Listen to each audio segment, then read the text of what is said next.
আমি টিনের চালে লাথি কেন মারলাম? আর বাবা কার ভ্যান নিয়ে কোথায় যাচ্ছে?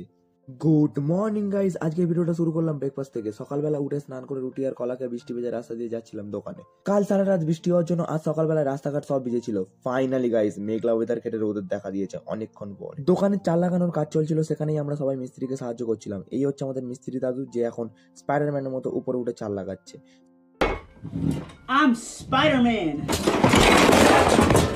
সকালবেলা টিফিন তো করে এসেছিলাম, বাট কাজ করতে করতে আবার খিদে পেয়েছিল, তাই একটু কটকটি চানাচুর মুড়ি খেয়ে নিলাম। টিফিন করে নিয়ে আমিও চালগুলো একটু ধরে দিচ্ছিলাম, বাট ধরে দেওয়ার সময় খুব ভয় লাগছিল, কারণ চালের টিনগুলো সবই ভাঙা ভুঙি ছিল। তারপরে এক গাড়ি বেলকাঠ ঢুকেছিল, সেগুলো ফাঁকা করতে আমি আর বাবা গেছিলাম একটা জেঠুদের বাড়ি। তিনি বাবার বন্ধু হন। কাঠটা গোছানোর পরে সমাধির মতো চাপা দেওয়া হয়েছিল, যাতে বৃষ্টির জল না পায়।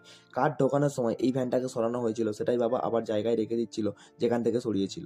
তারপরে ঘরে গিয়ে একটু চিল করে আঙুর খেয়ে ঘুম থেকে উঠে যাচ্ছিলাম ওয়ার্কআউট করতে। মামা আসছে। বাইক নিয়ে যেতে যেতে দেখলাম নদীর ধারে এই সুন্দর ভিউটা, তাই দাঁড়িয়ে একটু ভিডিও করে নিলাম। ফাইনালি আমি গ্রাউন্ডে পৌঁছে গেছিলাম আর শুরু করলাম আজকের ওয়ার্কআউট। চলো তোমাদেরকে আমার ওয়ার্কআউটের কিছু ক্লিপ দেখাই।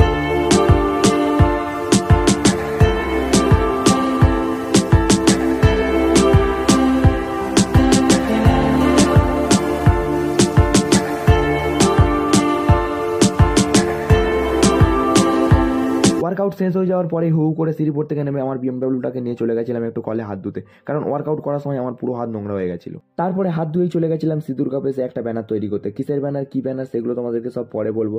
আজকে ভিডিওটা এখানেই শেষ করলাম, দেখা হচ্ছে পরের ভিডিওতে। Till then, by.